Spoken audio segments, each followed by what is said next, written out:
All right, ready? Yep. Let's get it. Scotch, bourbon, and rye, yeah, we on that whiskey. Wanna discuss an array of topics, conversation simply. Gonna drop your whiskey bars with the sip hitting for. Could you pass it? You want more? Another glass, let it flow. Steady pour. Steady pour. Yeah, a steady pour. A steady pour of growing, a steady pour of sharing, a steady pour of knowing. Now pass that Glencairn. So pull up a chair, grab a glass, and enjoy a melanin-infused perspective with a whiskey twist. Yeah, a steady pour.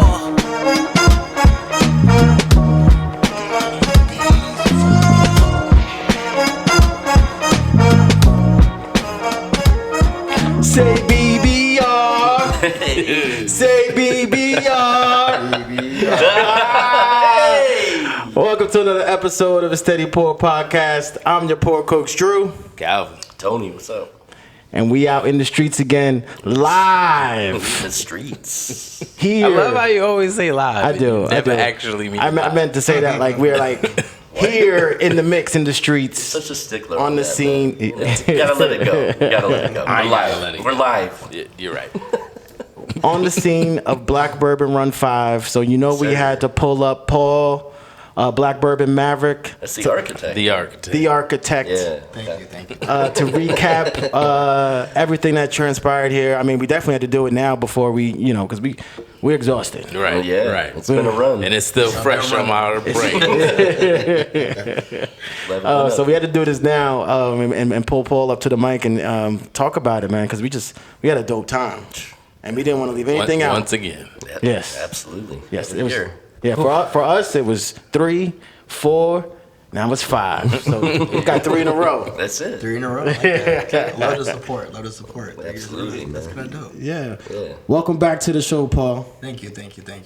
How's your voice? You still got your voice. I A little lost bit. it, and now I'm recovering a little bit. So I'm in there. I'm ready to talk. Okay. Yeah, let's get it.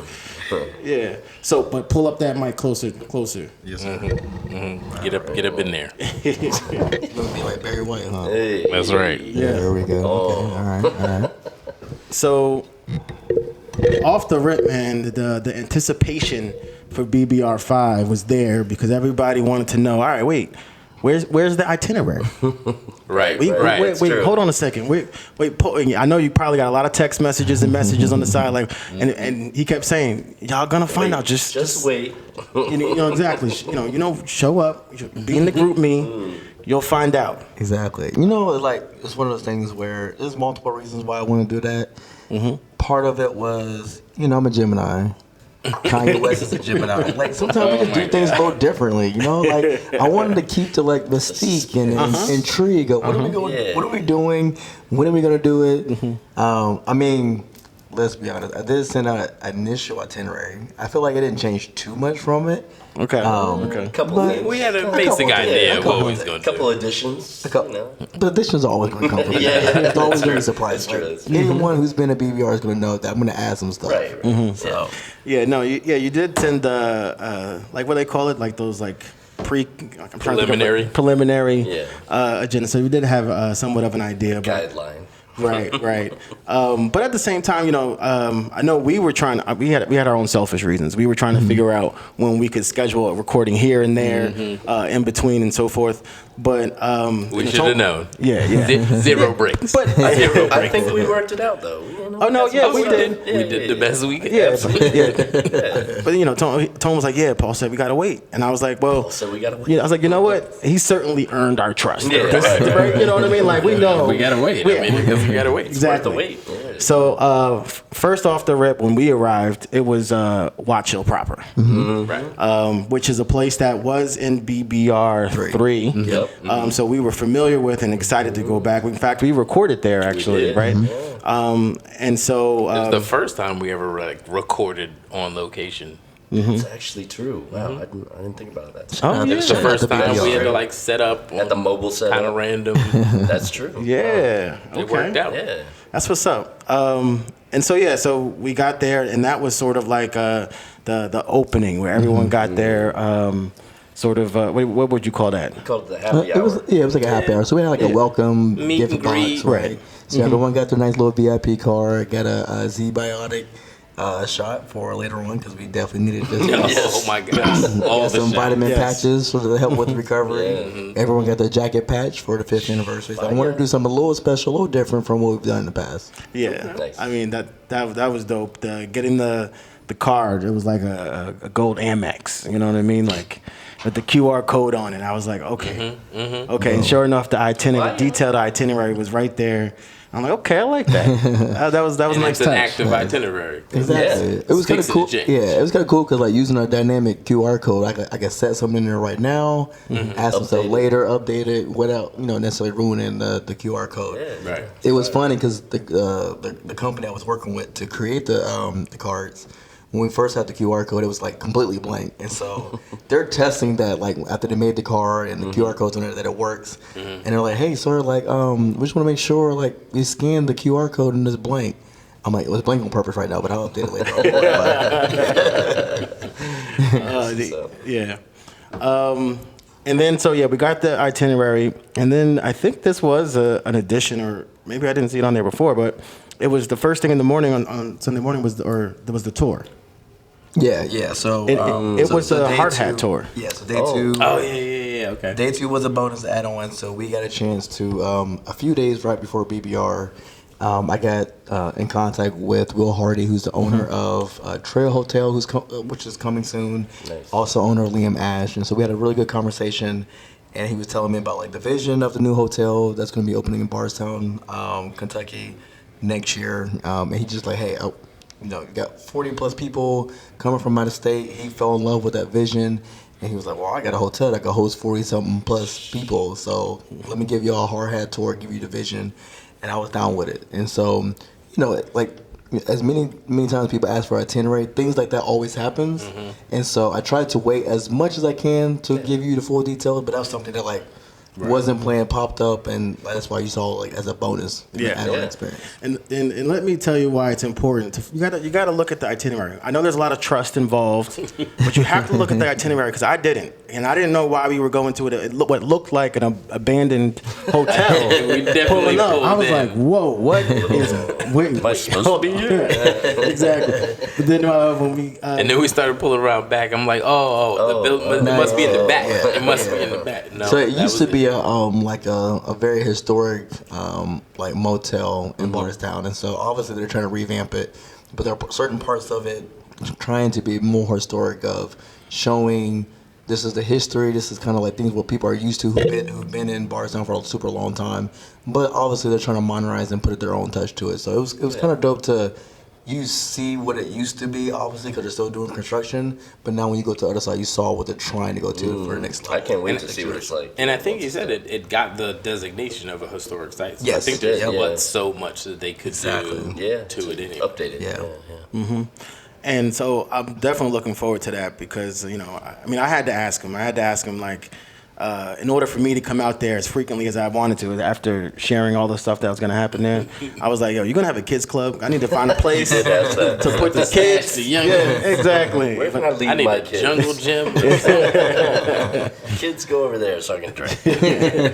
But no, that's pretty exciting because that looked like a dope experience. Where now we usually stay at an Airbnb and then link up with y'all at the hotel. In that case, that's going to be we got to be at the resort for that. We gotta be at the I hotel think for you that. do. And after seeing people's response from the tour, talking to it a little bit more, I think there's an opportunity, BBR6, where maybe we don't spend the entire time in Bardstown, but maybe consolidate the Bardstown experiences for an opportunity for us to spend a couple of days at the hotel, enjoy the hotel in itself, but then also enjoy all the things surrounding the hotel. Right. dope. Right. Because he was saying it also included in the hotel is the transfer to all Yeah. of Oh, the that's true. surrounding experience. So Transportation. that's something that we necessarily might not have to pay for those Exactly. days that we're there because Exactly. they're going to provide that. Exactly. Yeah, I think that's a little. That might work out. Yeah. Yeah, but no, that whole hotel, the vision that he had, and seeing that come through, we're definitely excited to see that come to fruition. And I feel like if BBR is there, we're gonna actually. Treat that place like it's probably meant to be treated. Absolutely. Like that'll be their grand opening. That would be their grand opening. Exactly. That's what I was getting But at. y'all thought y'all had one. Right. We come here. That'll be a real grand opening. Yes. We're going to put the stamp on You know what I mean? And they're gonna be like, "This is exactly what we had in mind." Right. Actually, it's better. Just the right amount of shenanigans. Right. And then we hopped over to Heaven Hill, which honestly I think is becoming. I want to say that's like my favorite. Like I'm gonna call it like heritage or like distillery. I love Elijah Craig Barrel Proofs. Larcenies has been getting better for me. Parker Heritage. I mean, the fact that I can't hard to find it, but every time I try it, it's amazing. Yep. So delicious. But yeah, so it was great. I didn't do a Heaven Hill experience before. There, we kind of just. I waited in line to get that old Fitzgerald. Absolutely. Yes. Which is an BBR experience in itself for people. Right. True. Right. BBR3, when we first got there, that was one of the first places that we went to, and that was also one of the first disappointments. That dude came out and was like, "We don't do this no more." We got some nice pours in the we got parking lot. We got some right. Paul had done us up. That was actually pretty cool. 'Cause we were doing almost exactly what he said. The reason why they don't do this anymore. We was out in the parking lot just chilling, having a good old time, like 7 in the morning. Right. Like, what are y'all doing here? We no, don't good. open till 9. It was a good time though, man. Yeah. Got to try the grain to glass lineup, so that was cool. 'Cause I've only had the rye, so Yeah, even the cool to try restaurant that was pretty nice. restaurant was Yeah, good. and we got a chance to try the Heaven Hill 18. So Yeah. I think that was one That's of the talking to Heaven Hill. That was one of the first times they did a granite glass tasting for a group, including the Heaven Hill 18. So it was kind of cool that like that's something they're trying to add to their menu of things to show to the public, and we were one of the first ones to receive that. Gotcha. Yeah, that's what's up. I'll say this about the restaurant though: if you're going to get a salad, do not. I mean, unless you really, really want a salad and you're hungry, get the chef salad. The chef salad is for like 5 people. Get the side salad. Get the side salad for just $5, which is an actual whole You're salad. still eating that salad. Bruh. 4 days later. Yeah. He was like, "Nah, I'm gonna be good. I don't want to eat too much. I was just get the chef salad." That salad came out was like the whole table. It was like, salad for days.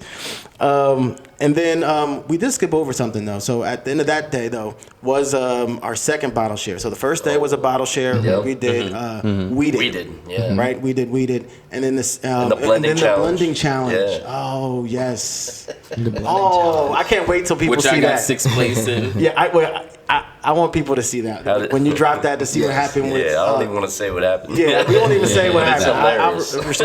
hilarious. The blending channel was dope. There was there was a nice ending. I'll put it that way. It was a nice ending, and it was just cool.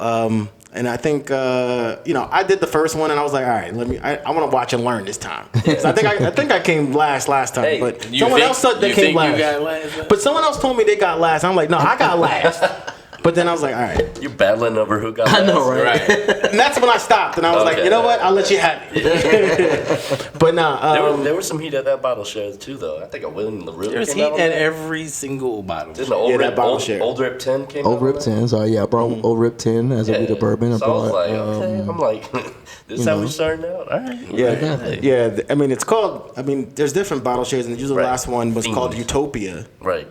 But quite frankly, each one feels like a utopia, no matter what. Like, There's bottle shares and then there's BBR bottle Yeah. shares. Right. There you go. but then so after Heaven Hill was the Utopia one, and honestly, as expected, that got out of control. But the number of like allocated bottles you saw there, and like.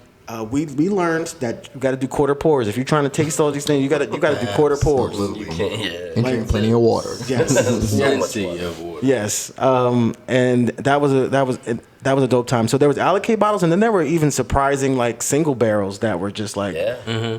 you were just like, wow, where did this one come from? That New England company rye that he had. Yeah, 11-year single barrel rye from New England Barrel Company. I think that was released from Liquor Junction Yeah, in yeah, Massachusetts. So it was fire. It was a phenomenal ride. Yeah, there was a Bardstown ride too. Bardstown ride that was was good. amazing. The old Maker's Mart. Yep. What year was it? It was 95? 1998 98. Okay. University of Louisville edition. That was of crazy. Maker's Mark. It was That bottle was crazy. There was so much heat. Shout out to Tim on that one. What was the bottle that Kojin brought? Kojin brought a Japanese only release. I want to say it was a blend of rye and bourbon, but then a finish in a Chichibu barrel from Japanese. So it was I took a Japanese picture of it. only. It was insane. So there was some heat. And then there was bottles there that wasn't there. If you know what I'm, like bottles that shouldn't have been there. Where's like, put your phone down. Oh man, so that was just a dope experience. That the bottle shares was always, and that was like the first 2 days. That was like day 2. Yeah. I could see day 2 was Utopia. And I can see why those patches were there. Yeah. The Z Boosts was there. Right. And drink plenty of water because we did see come the next day. There's a few people that dropped off in that morning run because of they didn't know. Don't Tried to warn them. Don't call them out, man. No. It was They know who they are. they know who they are. Yes. But then the next one was next in the morning, day 3, which was both Cal and mine's favorite part of. It's one of the top 3 moments I think And I had to lean of over BBR every time we've gone, and that is when we arrive at Buffalo Trace. Oh, the arrival. Oh, the arrival. And there was a couple of people that were on our bus that had never been before. So I leaned up, like right as we were pulling in, I was like, so this is my favorite part. Yes. This is what's about to happen. We're all about to get out like 30, 40 deep, with her jacket, matching stuffs on. matching jackets. We're going to walk down this hill.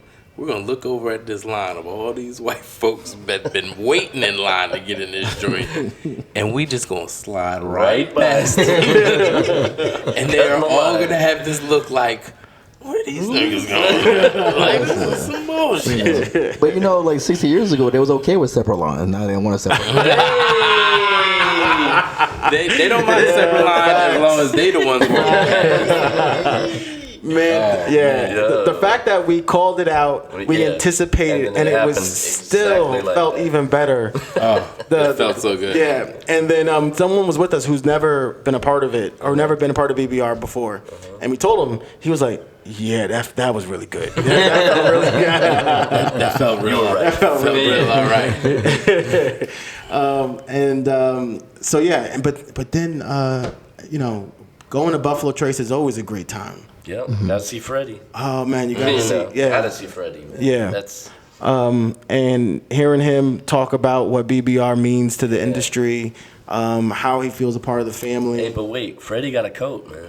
He did. Yes. He's officially a part Freddie of got a coat, bro. Yes. So one of the things for BBR5, obviously, it was the 5th anniversary. So, you think of like milestone anniversaries. You want to do something special. And so for brands and for people who have been supporting BBR for a long time, like Freddie has been there since BBR2 to give us really good conversations and really bolster the image of BBR within Buffalo Trace. And so it was one of the times where I'm like, all right, like, what can I do to say thank you to Freddie? Like, the only thing I can do, truthfully, is to welcome him to the family and give him a jacket. Yeah. He got his own number. He got his own little name on the back. I mean, we put Hall of Famer because he is in the Bourbon Hall of Fame. Right. And so we want to give him the due proper respect. Yeah. That was super dope. Yeah, that was dope. That was one of those moments where I missed, because usually I'm the camera guy. Yeah. Definitely missed that moment because I was in it. And I was like, oh, this is fantastic. Yeah. What's about to happen? And then I'm watching it, and right at the tail end, I was like, I should have recorded that. I think Nikia might have got it. Yeah. Bourbon girl. I think she she was on. she's on. She was she's on on it the all scene, week. But it was a dope experience. You could tell he appreciated it. Yeah, Like, definitely. Really, Yeah. And then we went out to Michter's, the Shively. Yeah. At Shively's. That was our second time there, and even Totally then, different experience. It was different, totally different experience. You did the tour. I think Even the tour was a little you know what I liked? I mean, we were all in the same group. Was we actually saw it from the beginning of the process. Like the tour was structured for us, and from the beginning of the process all the way to the end where you're actually tasting it or the barreling and so forth. Bottle. Yeah, so that was a pretty dope experience. And then you did the tasting, the blind tasting. That was really dope. That was awesome. I don't think I've been to that many distilleries that have that presentation that did a blind tasting. They don't usually. I don't think I've been to any that had a blind tasting. Right. That was the first one. It was the first time it was blind. Two, it was the first time it was blind to specifically show the differences in their process and why they do what they do. Yeah. Right. Which I can definitely appreciate. It definitely allowed us to geek out a bit. Yeah. Oh, yeah. Whilst enjoying this. Exactly. Did you know they were going to do that?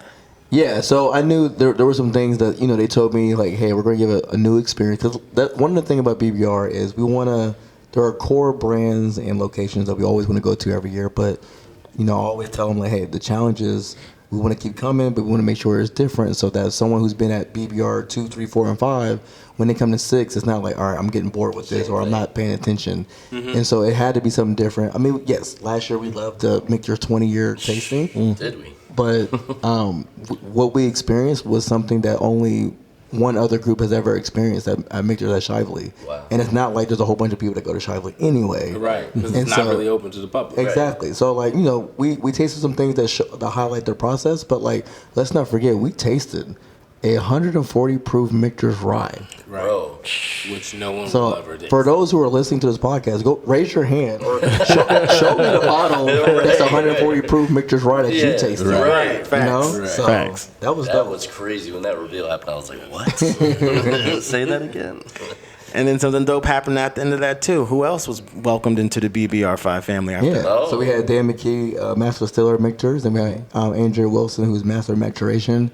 Again, two people who really kind of like got involved with BBR over the past 2 years. They gave us a tour at Fort Nelson BBR3, amped it up last year, amped it up and got very creative this year. So we welcomed them to the family. They got their own numbers, and I mean, already Andrea sent me an email just like giving a warm thank you for everything. Hyped. Yeah. She was super hyped. Right. Super hyped. On that jacket. The genuine excitement and like she was touched, like for real touched. Yeah. Dan too. Both of them. That's what I meant from the both of them. Both of them. Yeah. And I think that's also because there was genuine enthusiasm on their part to show us what Michter's about, to give that experience to us. Like I felt the genuineness there from that perspective as well. And so in return, that's why I could see like, they're a part of the family. Yeah. And it was cool because like, Dan has a good sense of humor. And so, we talked about Freddie already getting a jacket. His name was Hall of Famer.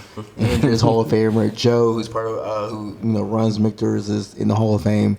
Dan's not there yet. So we had we played a little fun on it. We put future Hall of Famer on his jacket. Because I truly think the things that he's doing, especially putting, transitioning Michter's through different phases, like the future of Michter's with their own distillate and certain things that they're doing right now, like it's going to be wonderful, and it's because of him. And he will be in the Hall of Fame. 100%. Facts. Yep. Facts. And I'm say this now. I mean, I know you're an engineer, but you're also a marketing genius. That's not the intent of the jackets, but that's what it's creating too at the same time. Because yes, from what I'm hearing, there are people that are like, yo, clamoring. I want a BBR jacket. Right. Like in the industry, they're like, yo, what do I have to do to get a BBR jacket? I don't, I'm not going to mention any names, but I've heard chatter like, wait, hold on, I need to get a BBR jacket. Listen, so I took a different approach this year. It's funny because we're playing. We haven't got to the schedule yet, but we did a lot of playing with Pablo this year with Ray Character, and we had a good dinner in the summertime. And he was telling me like, listen, these other brands who are getting involved and want to like support blah blah. I was like, listen, they got to pay to play. He's like, I earned my jacket last year. And so I started thinking about it, like, you know what, you're right. So for other people who've earned that jacket, yes, they get a jacket. But for other brands, you want that jacket? Come earn pay it. to play. Yes. Come earn it. Yes. And at the same time, I would say it had to be genuine. At the same time, with respect to what we're trying to do, and because I felt like that's what I was getting from Michter's, Freddie, and everyone that had got a jacket, and we'll mention later on the schedule who else did. But like, because also what I'm seeing, I'm creating this analogy too. not everybody can get invited to the barbecue. I was just That's what this analogy. That's what to the what I mean. cookout. That's very true. Yeah. So I would just say keep that in mind, which I'm sure you do. Right. But no, it was exciting to see that. So marketing genius there. Yeah, thank you. Next up was this was something new that I really enjoyed was OJ coming out for Kinfolk Trust. And I know that was a surprise pop up. You gave a hint. You gave a nice. you gave a nice hint. Because again, like we said, the itinerary would update. So that night we had OJ come out to sort of give a presentation on his new product offering that he's bringing out called Kinfolk Trust. And with that was a conversation about the industry, like the inside scoops in the industry.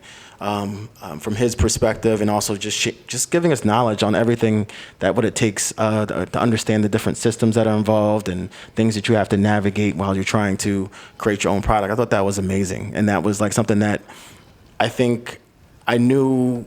I mean, those conversations we would kind of have like just regularly, but that was a needed sort of like intentional conversation that needed to happen, and I felt like that was something that I felt BBR could always like lead to, whether it was happening organically, like behind the scenes, or whether or not.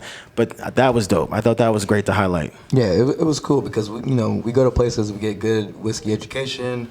Obviously, we're tasting really good whiskey, but it was a different perspective of experiencing whiskey and understanding the industry. And it was cool because OJ, he's given his experience from running, co-running TSR, getting involved with doing the thing with Kinfolk Trust. You had Jeff Hill, who was there from a retailer perspective. James Saunders, who owns the brand himself, and going through what he's doing with contract distillation and kind of doing some different things with New England Barrel Company. It was cool that OJ kind of started that good conversation and it evolved to a whole bunch of other different things that we talked about. Yeah. Absolutely. I don't know. I felt.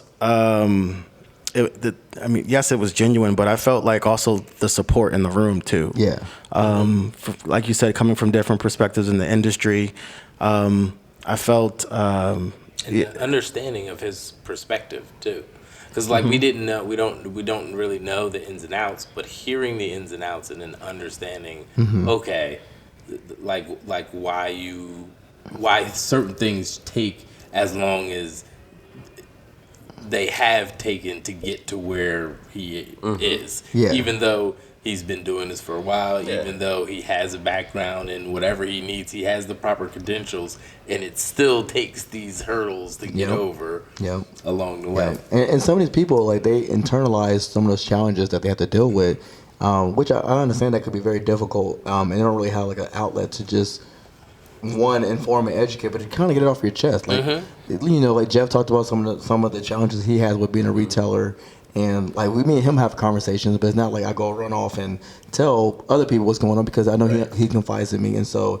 to be able to give him the chance, give James a chance, give OJ the chance to just get things off their chest, so we have that insight of like, all right, now I understand why certain decisions are made because these are things that you got to go deal with and try to figure out how do I reposition or re-strategize. Yeah.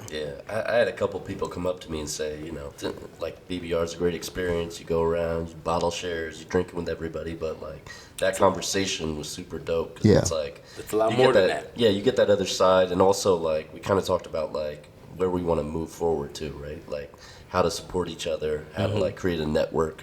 Right. Of businesses, and like we can help each other. Like where the true fellowship really comes into play. Like how do we move forward and kind of like create our own community with this? It was dope. Yeah. It was really good. And of course, Kinfolk Trust. We had amazing pours. That was delicious. Yeah, both versions. Yes, the preferred proof at 108, and then the cast strength. Which was 120. I can't remember. Somewhere in there. We won't go to. But they were delicious. Yeah. Make sure you look out for them. Exactly. And we talk about bottle design. We talk about packaging. I think it's super dope how he kind of redesigned us into like a wine bottle, and not like the wine bottle that you see in typical bourbon bottles, but it's more like hey, listen, I can set this on the table. You got your curated, you got your red wine, you got your rosé, and you got this Kinfolk Trust sitting here, and like everything looks like it fits the mold of a good evening or good afternoon. You said it, So it was like a Riesling bottle. Yeah, you said it was exactly. Very long, European wine influence on it. So you see It's that dope. in the bottle, And you purposely wanted it to look more feminine instead of, you know, being this rugged looking bottle on it. No, this is for everybody. Right. Yeah. Right.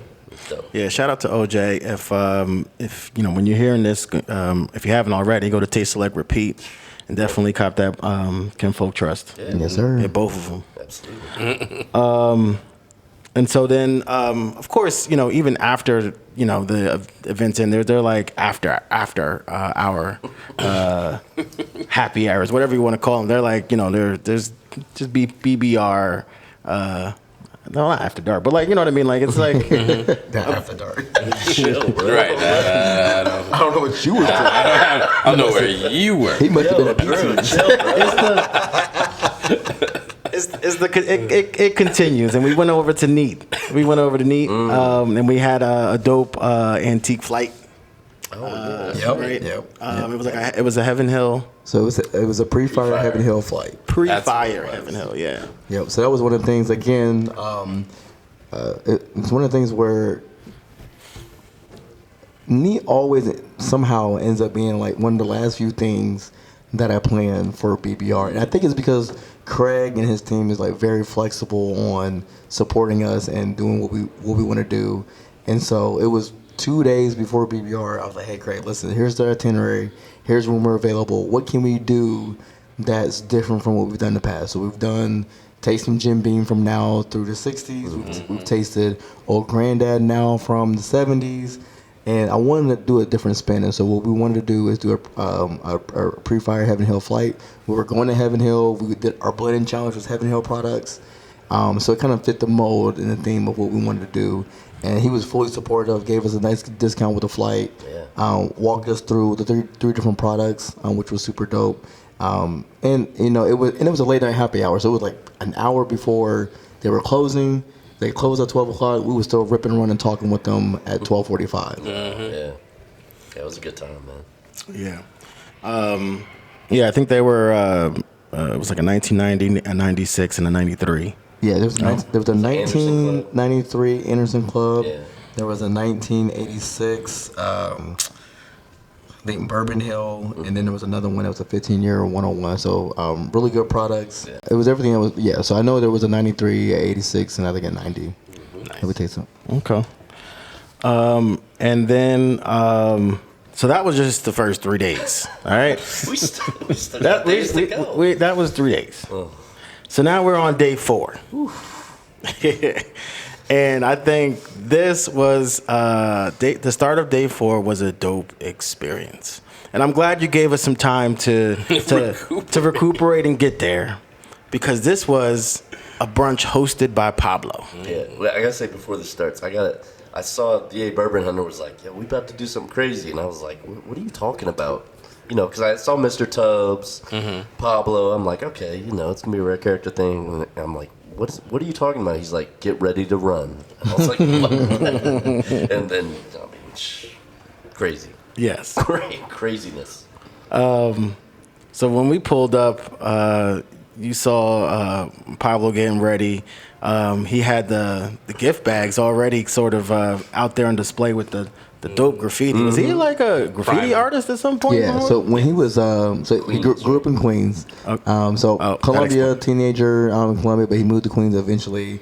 Did a little graffiti art out there, and so he really kind of like clinged to his past when he did graffiti. So I took a huge appreciation for what he did, because the only other time he's done some type of graffiti art related to his products was a Brook Hill for a charity, which went for thousands of dollars. Wow. So for him to do something similar like that, like on his knees, like doing graffiti art on his gift bags, like super dope. Something that, I mean, you're not going to see a lot of times when it comes to an experience with whiskey. Right. Yeah. So so then we walked into Mr. Tubbs' restaurant out in Bardstown. Yep. And right there at each table, there was a gift set or package. I'm like, wait, I'm like, what is this toiletry case? What is this? Right. It got BBR5 on it. Satchel. Yeah. I'm waiting for a gold toothbrush. Open that thing up. I'm like, what? This is liquid ministry carrying case Bottles. with the bottles. Fire. And some of them were full I mean, One in particular. with some Brook Hill in it. Yes, sir. That's just any Brook Hill. Oh, Right. man. That was it 15 years was it the 15? Brook Hill 15 years. 15 year. Fire. Yeah, Can't wait to get that home. So yeah, it was so shout out to Liquid Ministry, Mel. Mel and Mel and Nax, they were there for the lunch. We had one conversation during dinner back in June timeframe with Pablo. I talked to her about BBR, and I think within 5 or 10 minutes she was sold on the vision and the mission of BBR, and she was like, how can I support? And before, as soon as she asked the question, she answered the question. I didn't have to say anything. So she showed me some things she was working with. Those travel bags with the samples is something that is now released. So people who are looking for a nice little travel bag to carry samples, those are available on Liquid Ministry to go purchase. And she wanted to specialize it for us. We were the first ones to have a product like that for our group. Wow. So it was super dope. And she was like full in. Again, these are people who are supporting BBR, being part of the family. She got her jacket. I made sure she got her jacket a little bit before. Nice. So yeah, she got her jacket in Orlando. So it was super dope to see them there, not only just sponsoring products, but just there with us and having a good time. Oh, nice. Awesome. That's that was dope. Seeing that, and then of course, them snacks. and then the food. Well, first, Where do we start? Yeah, where You know where we started? Potato chips and caviar. Who does that? So, I do want to just specify the gravity, right? So last spring went to New Orleans Bourbon Festival, and there was another brand that had a experience, and they had caviar, but it was your normal little 1 gram disc of caviar. We had a kilo. A kilo. Yes. We had A 1,000 literal grams. kilo. I Yes. had probably 6 or 7 people tell me, "Yo, listen, I ain't never had caviar before, but I got 2 spoonfuls of caviar today." Yeah. You know what I'm saying? We probably broke the record for the amount of black people who were enjoying caviar in one sitting. Facts. Right. And the amount of first-time caviar eaters. Exactly. In one Exactly. Yes, yes. That was amazing with champagne. Which is Right. Got the Dom P. You gotta have that. Yeah. Yep. So we had a 2008 Dom P that we tried. We had a 1995 Silver Oak Cabernet, so from Alexander Valley. So we had that. Newman, who runs Mr. Tubbs, he had a conversation with him, and James Saunders kind of put me in touch with Newman. And Pablo has done a lot of good things with Newman and Mr. Tubbs, so they kind of collaborated together. And Newman told me, he was like, "Hey, listen, I don't know what you want on your menu, but I'm really good at quail." Now listen. Yeah. He didn't lie. He didn't lie. He didn't lie not Yes. one bit. Because that quail was hitting. Yes. Yes, it did. Yes. Yes, I felt like a giant eating a chicken. It was delicious. Every little bite. The sliders. Oh my gosh. God. Sliders. Honey drizzle quails on that thing. And oh man, that quail was finished in honey. But Quite literally. You did keep your pants on though. I did. Thank God for that. I did. Yeah. I was a little worried. I said, no. Every Yeah. time honey's around. For those you don't know, the other nickname sometimes is Winnie the Drew. Right. Because when I get a taste of honey, I think about Winnie You the don't know what's gonna happen.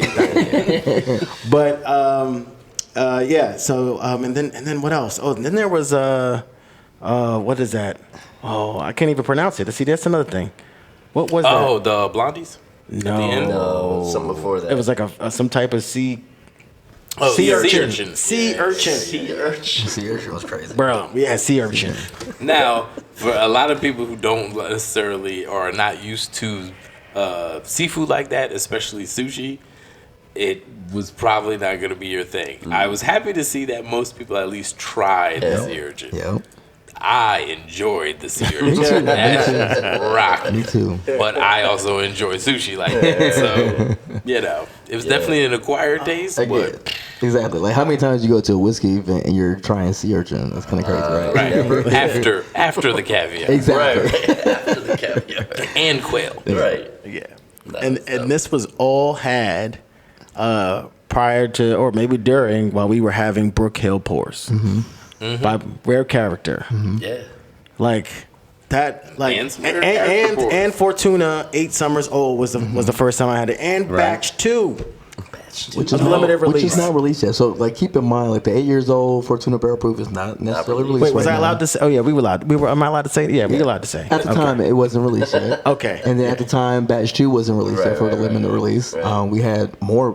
Even though everyone had a sample of the Brook Hill 15, we had a bottle of Brook Hill 15 to taste on our own. And the 11 and the 10. Exactly. Man, we was having a time. Yeah, we was killing it. I mean, people went outside and started smoking cigars, and we had some of the locals come and walking past and seeing what we were doing. And the craziest thing about it is that, and this shows the impact of BBR.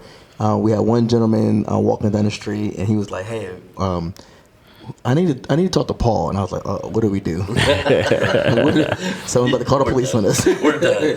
And came to me, shook my hand. He told me his name and everything. He was like, "Hey, listen, I just want to let you know I had like 4 or 5 phone calls and text messages that says there's something going on at Mr. Tubbs, and you should probably go and come down and see it for yourself." Wow. This man walked from his house, came down, saw all of us having a good time, and then he was like, "I just want to let you know, like, I'm a council member and former mayor of Bardstown, a black man." He was like, "What I'm seeing right now is truly special, and I wanted to come down and see who led this." Wow.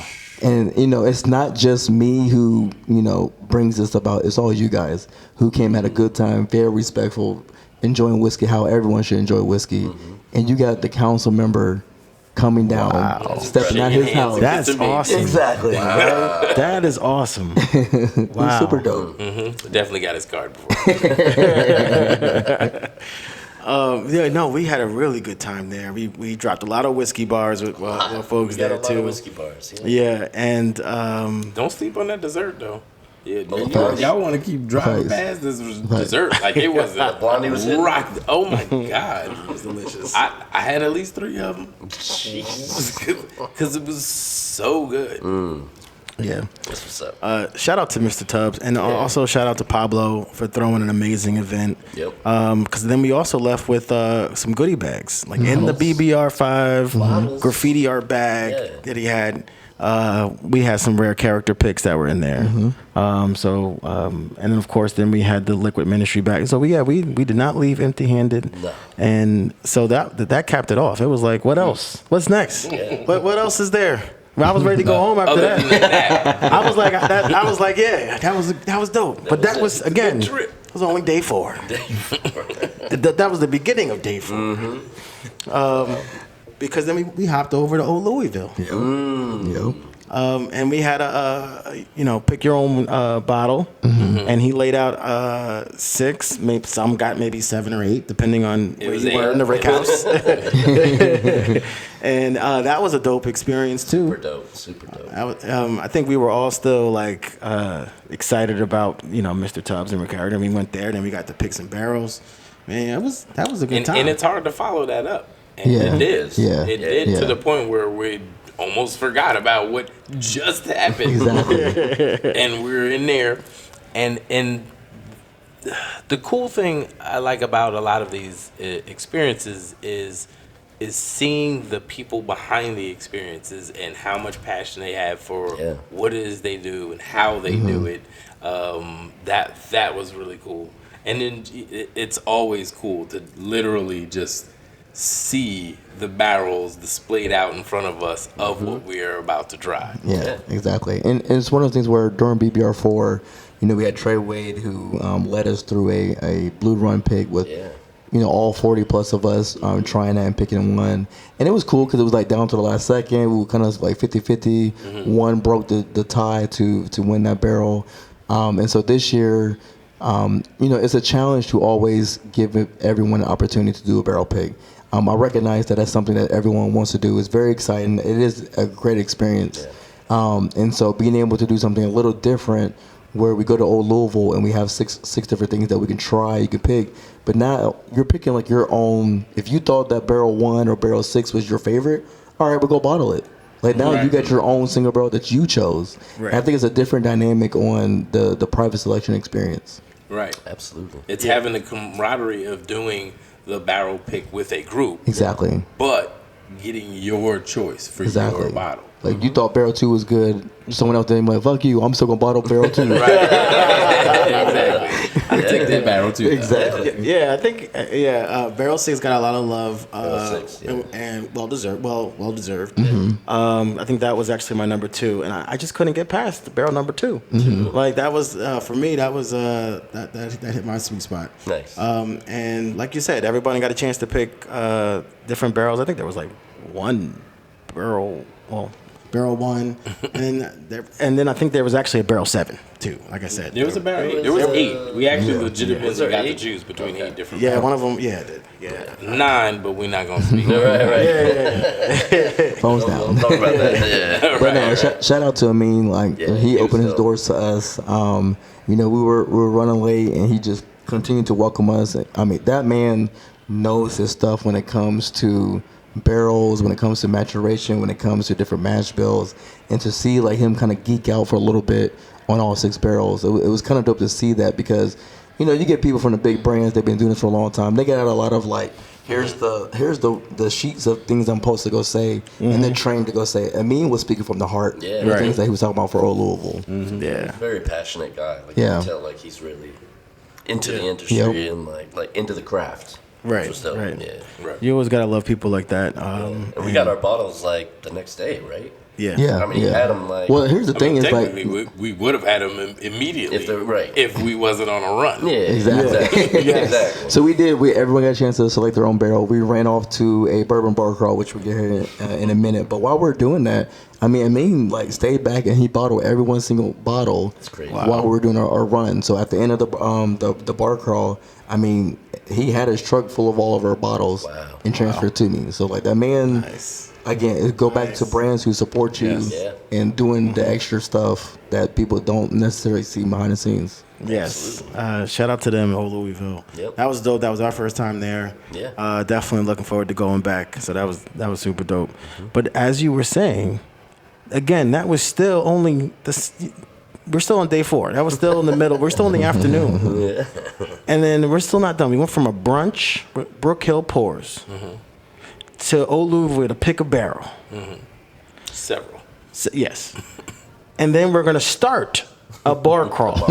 Right. How about the bar crawl shirts that we all got though too? We were starting the bar crawl at where most people are ending their bar crawl. Right. Yes.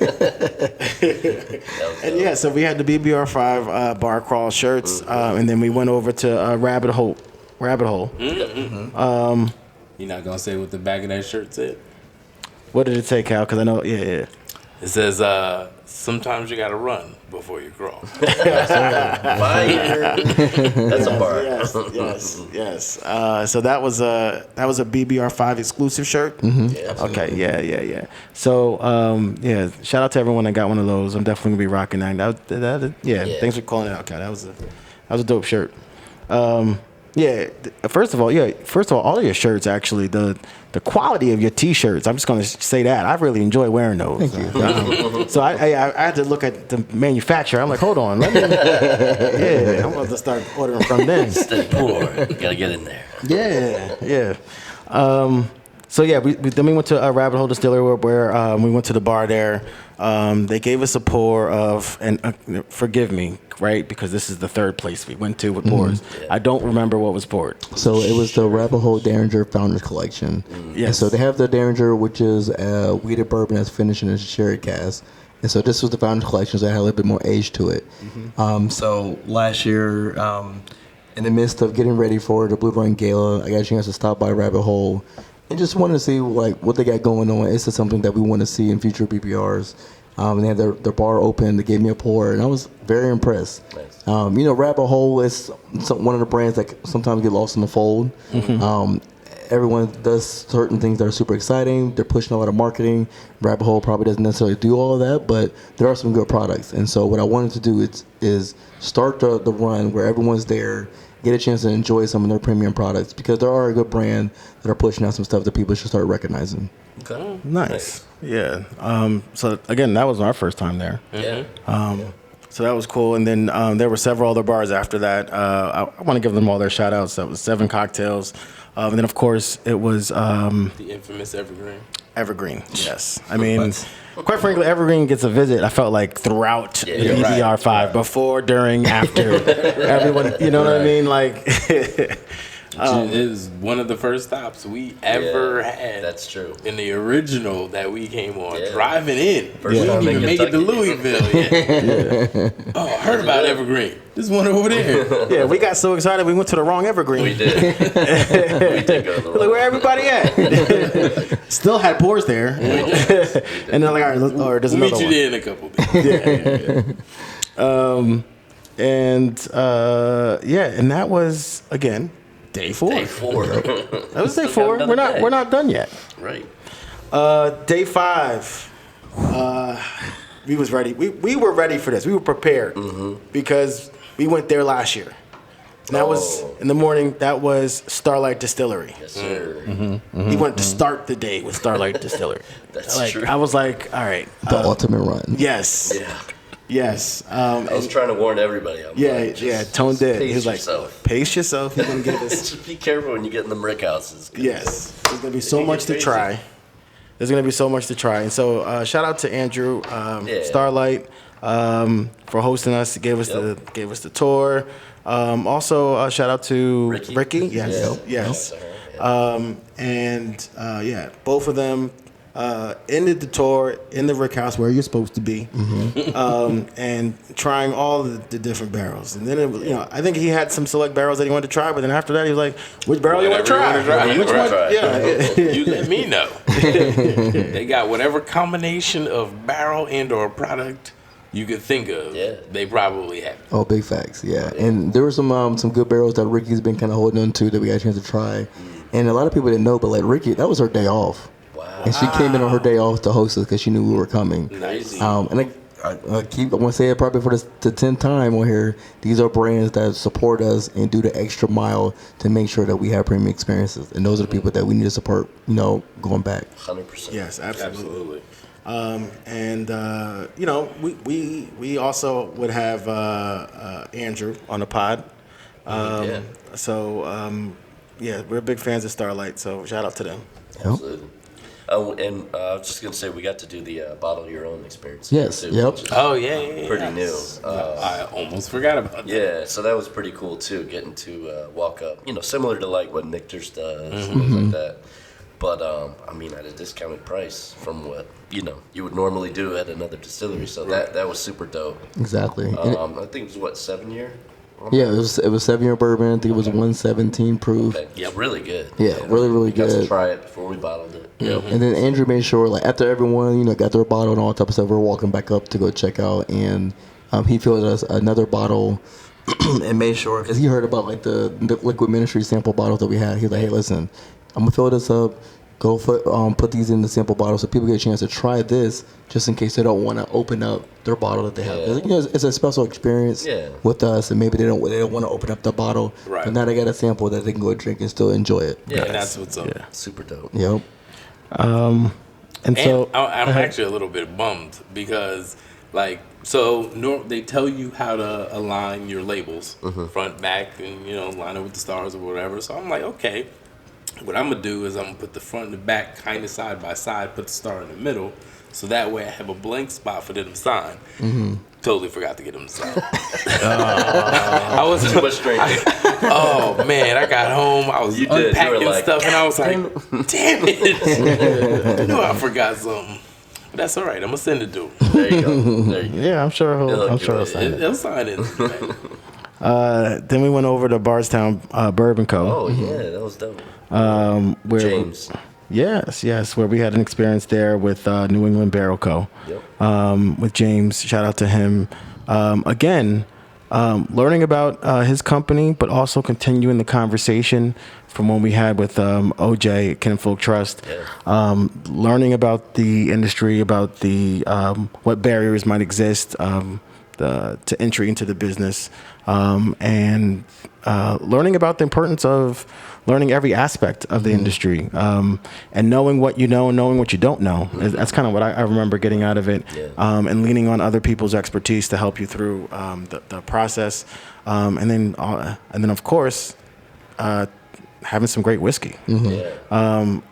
So in the tasting that he did, that was dope too, because it showed the progression of his work and how he goes about selecting what he wants in his products. So that was super dope. Yeah. How did you connect with him originally? Because he's never been on the Black Bourbon Run or part of any experience. So Yeah, so he has a good relationship with Frank Dobbins, bourbon enthusiasm. So he reached out to Frank, and he was trying to figure out like, hey, like I've been seeing all these things about BBR. How do I get involved? And then once Frank gave me my phone number, he kind of reached out to me. Nice. Had a couple ideas. First, he gave me some contact information with Newman at Mr. Tubbs, and so we did that. And then James was like, hey, I think we should do something at Barstone Bourbon. He told me they started doing some contact distillation with Barstone Bourbon, and so he wanted to do something that was unique from the rest of our itinerary. So he kind of waited to see what we were doing already, and how can he go curate something different from that. Nice. And so be able to try to like go through the journey of maturation with his experience tasting some of the distillate at different ages was pretty cool. yeah. But he was like on the run with us too. Yeah. It's kind of cool. Like, Right. It wasn't like we Yeah. just showed up there and Exactly. he's like, Yeah. He didn't do a presentation like, all right, in the off van he goes right to next something to us. else. Yeah. Exactly. I was like, oh shit. That was kind of dope. Yeah, shout out to James for he that. was involved and said, "Oh, by the way." Oh, I'm here. Yeah, this is my company.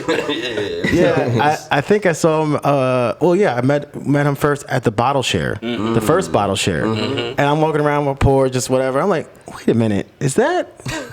Wait, that's James. I was like, oh snap, he's here hanging out with us at the bottle share. That was super dope. Yeah, and James, I mean, that Utopia, like he brought out some, like he brought out his 11-year rye, but he brought out a 15-year Joshua Brooks 115 proof. I mean, that's a amazing vintage. Like that bottle was killed. Wow. So I don't know how many people brought like a vintage bottle like that, understanding that it's gonna be killed. But he Right. did. He was happy. Yeah, that's awesome. Yeah, so shout out to James. And then we stopped at a bar. And not just a bar. It was probably one of the dopest bars where we had cigars, where James brought us cigars out there. Yeah, Noble Cigars. Yes. Right? That was Right. the collab. Yeah, that was dope. It was He had all three of their expressions. Yeah. the bar over at Liam Ash. Right. Right? Shout out to Katie. Yes. Right. You know, Yes, shout out to formerly at Willett, but that's cool to see her again. Formerly at Willett. Best bartender in Kentucky. Oh, 100%. Regardless where she's at. Best bartender in Kentucky. 100%. Absolutely. So they hosted us there. We had a good time. Gave us a nice little, I want to say break, but of course we were sipping more whiskey. Right. But Zero breaks. Got to. yeah. So cigars and cocktails over there. And then, The finale. Willett. We went to the bar at Willett. Shut it down again. Shut it down again. Shut it down. Nah, yeah, this wasn't us and we hope they have this. No, they shut it down for us, opened it up for us. Respect to that event, I had to change for that. You know what I mean? I was like, I had to put on a different attire. Like I was like, the vibe. I wanted to match the vibe. So I had to. Were we wearing our? No, I don't remember what I was wearing. Whatever, but whatever I was wearing at the time, I'd take it off, and I'm like, no, I need a fresh shirt, maybe with a little bit of a collar. You know what I mean? I was these shoes out. yeah, because I was like, just let me go in with the vibes. And so I feel like last year it was 90s hip hop. They threw 2000s hip hop on there now. Early 2000s. Early 2000s. Hey, you was vibing again. Of course, I was ready. I told you. That's our college years. Not me, but y'all, yeah. Right. And they prepared a dope evening for us. Yeah. With pours, Soul food this time. and it was soul food. Yeah, not the burgers. We had soul food. Yeah. If it wasn't so damn good, I might have been offended. So here's the thing. 3 days after BBR4, got a chance to talk to Andy, and he was saying, hey, listen, like, what we did with the burgers and fries and everything, like, super dope. He was like, I want to do something that's bigger than that, that's greater, different. And he was like, what are your thoughts? And, I took some time to think about it. And I was like, 45 black people having soul food at Willett. Right. Well, hold on. For the topper, with the watermelon hot sauce. Yes. Kind of sounds kind of dope to me. And so I told Andy, I said, soul food dinner. He's like, all right, I'm down with it. Like, what? No questions, nothing. And then as the year went through with planning, it was like, all right, I went to different places that was like soul food in Atlanta, soul food at different places. Now, send them pictures like, all right, this is what I'm kind of thinking. But then I was thinking about it. I'm like, Willett, they do a good job at doing them, right? And I was like, all right, Andy, Willett type soul food. I'm gonna give you, like, I want the fried chicken, I want the greens, I want the mac and cheese, but I want y'all to put your own little spin on it. And it was one of those things that, like, as we were having that conversation, I went to another private event at Willett, and they had this bomb hot sauce. And I was like, yo, Andy, like, is anyone can buy this hot sauce? He's like, listen, the only way you're gonna try this hot sauce is if you have a dinner. I said, oh, do tell. I got to the soul food dinner. Nice. And they came through, like, I mean, they completely crushed the menu. I mean, the fried chicken was flame. The greens, it was gumbo greens. The greens. Gumbo greens. Some greens tasted, rice. Yes. man, over the rice. And then you had the mac and cheese. You had the smoked yams, right? We had the banana pudding dessert. Like, it was, for some people who probably came in not knowing there was a lot of planning ahead of time, they were like, man, what are they trying to do? What are they trying to do with this? Till you eat. Yeah, till you eat. Like, all right, they did a good job. They're trying to do this. Right, you side-eyed the shit out of it while you enjoy it. Exactly. They had the cornbread with the sorghum butter. Like, they killed it. Like, complete. It was very good. Willetized soul food dinner. Absolutely amazing. We started the day with a Pablo brunch, Old Tobes, and we ended it at the bar. That was a different day, though, right? That was Tuesday. Oh, that was a But I hear what you're saying. It was all blended. His running was continuous. It was all blended. Exactly. I should have just let you vibe. Right. But I mean, to end it like that was just yeah. amazing. And Andy was another person who got a jacket. He did, yeah. Oh yeah, that's right. I mean, Yes. He's one of the people who like, we met him the first time at BBR1 when the restaurant was shut down. We had to order burgers through a window, and that's when the chance we got to try the burger for the first time. And weren't you guys like splitting burgers and stuff? Like, yeah, we split a burger. We split a burger. BBR1, right. BBR2. Right. Didn't get a chance to do BBR3, Yeah. and Andy has been putting it down since BBR4 and 5. And so, what's up, man. welcome to the family. He's been doing a great job. 100%. And like, we had a great time. We had people who are from Louisville who came out to come to the dinner with us. Shout out to Kobe. And it was just a really good time. Everyone enjoyed themselves as always. We went outside, smoked cigars, had some little extra pours, and it was just a dope experience. Yeah. Absolutely. Yes, it was. And that was That's a lot. That's a lot. That was 5 days of just incredible experience. Yeah. And so we came to this like, yo, how is Paul going to top BBR4? Like, all the BBRs. I How? also said that about 3. Yeah, I told him on the side, I'm like, I'm done questioning you, man. Whatever. Yes. If I'm ever like, what's he gonna? No, We down for just whatever. keep Put as me long on the as van, you let I'm us good. keep coming. We'll get Right. Facts. so, but just going to that though a little bit. I mean, do you have any plans like in the immediate future? I know you got plans like way down the line of things you want to do, but what's something like that we can expect in the near future that you might be able to talk about? So I would say, a couple of things, right? It was, so 2024 was the year where obviously we had BBR5, and I wanted to do some other things leading up to BBR5. So I wanted to do experience a mini BBR in Nashville. I wanted to do a mini BBR in New York, but I had my son, so me and my wife was going through a pregnancy where it was challenging, and so I wanted to make sure that I supported her through that experience. Congratulations. Yeah, congrats. That's awesome. And so we did that, and now it's more of like we had to put those ideas on the shelf. Gotcha. But those are things that we can take off the shelf and do something in 2025. Okay. And so you may see some things in different locations that's kind of like mini BBR-esque. But as far as BBR6, I mean, that's the thing that everyone gets excited about. Yeah. The day after BBR5 was done, I'm back on the road. Right. 9 a.m. I'm back in Springfield, Kentucky, and I got a hard hat tour of Potter Jane. So it's a new distillery that will be released or open in operation in late January 2025. Okay. And got a chance to hang out with Denny Potter and Jane Bowie, who are going to be running the distillery and running the business and brand. And got a chance to see their vision on what they want to do for the distillery. What are they trying to do for different tours? Because they understand that like everyone wants to come see what you're doing, and see like what contract distillation that they're working on.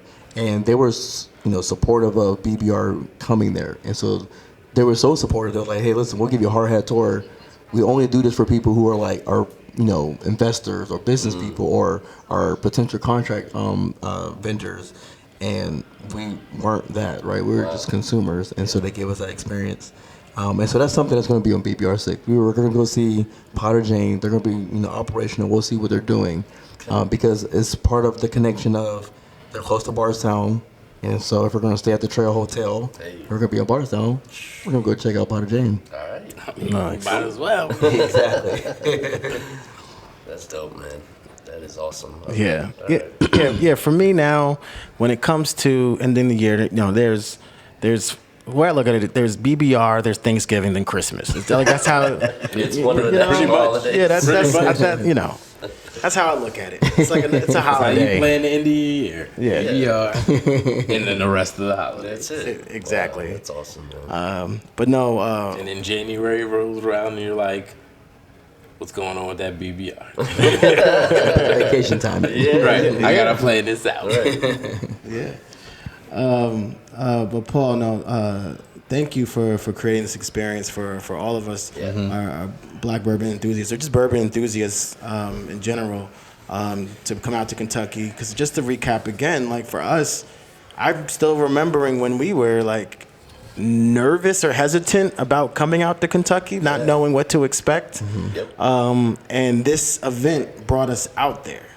And to get introduced to the community, to see how it's very welcoming, very inviting, meeting all different types of people, enthusiasts from across the country.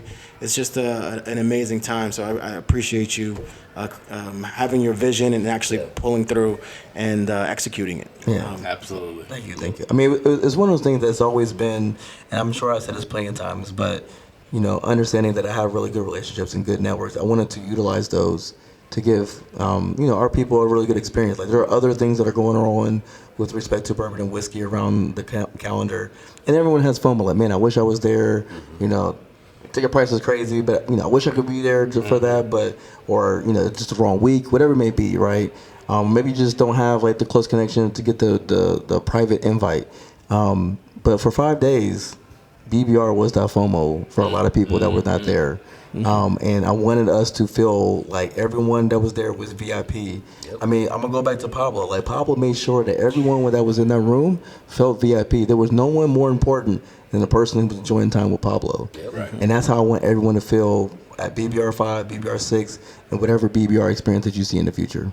Nice. Yes. And we have no doubt. Yes, absolutely. So if people are thinking about like, I want to go to BBR6, where can I go to get the information when the BBR6 drops? Where can they find you? So we're doing some things differently. So we have Black Bourbon Run as an Instagram. There's nothing in between. It's just straight Black Bourbon Run. Add us, follow me there. DM me, give me your email address because we're going to create a mailing list.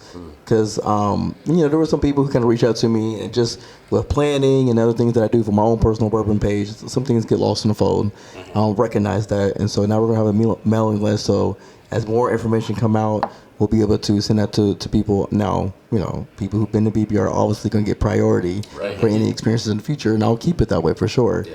I'll make sure that the price is something that's relatable, relatable and doable for the experiences that we're doing. And so, because I don't want to price people out. Like the people who've been here doing this thing, I want to make sure they continue to have that experience.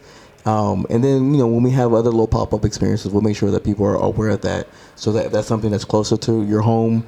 And maybe it's not the 5-day experience, but it's a 2-day experience and it works a little bit more for what you want to go do.